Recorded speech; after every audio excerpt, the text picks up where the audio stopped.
started as a HP Lovecraft adventure game ended up being a successor to ID Software's Doom series. Quake, released in 1996 by ID Software, changed the way that we play FPSs. Unlike the Doom engine before it, the Quake engine only used textured polygons, which at the time was unheard of. But even more unheard of, the game required a graphics card to do the real-time 3D rendering.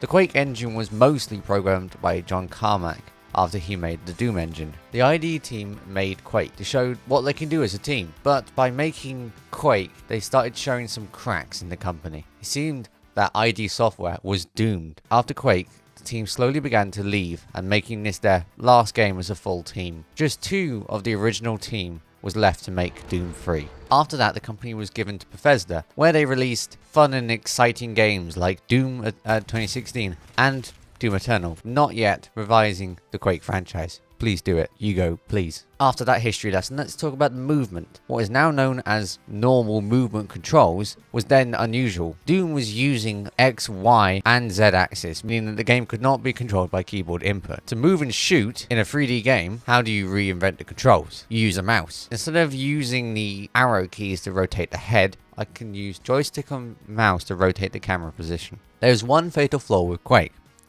and that's that the boss battles just felt, well, last minute. When you fight against it, when you fight Shub-Niggurath, you're not really fighting it, you're more fighting everything else but it.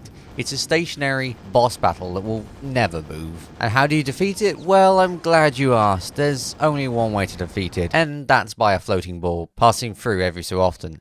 Therefore, meaning you telefrag him, also known as just teleporting into them and killing them. Yeah, and that's how the game ended. Kind of anticlimactic in a way.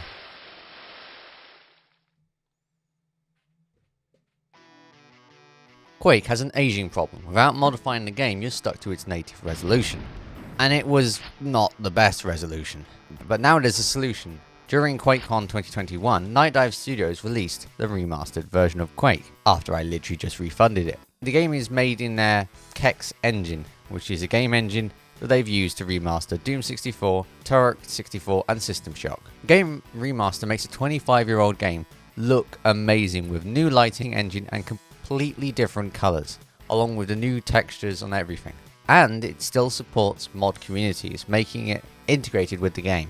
But there are still some problems with the remaster, most of it being the fact that Bethesda has integrated themselves into the game, meaning that you have to log in every time. But thanks to Machine Games, it's worth rebuying for, and we get 12 new levels showing how old tools in new hands can make all the difference with an old game. Playing some of the new levels is like running through a film.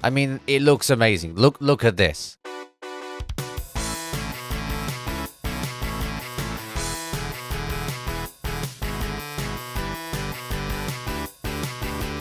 Wow. The levels are energetic and fun. Oh, and just in the old Quake tradition, the boss sucks. Again, I still think it's a little bit better though. What else is there to say about this game, really? I hope that you enjoyed my review and the look back at the history of Quake. I hope you will give the remaster a go. It is really good. And I'll see you next time, whatever I'm doing next time. We'll see on that.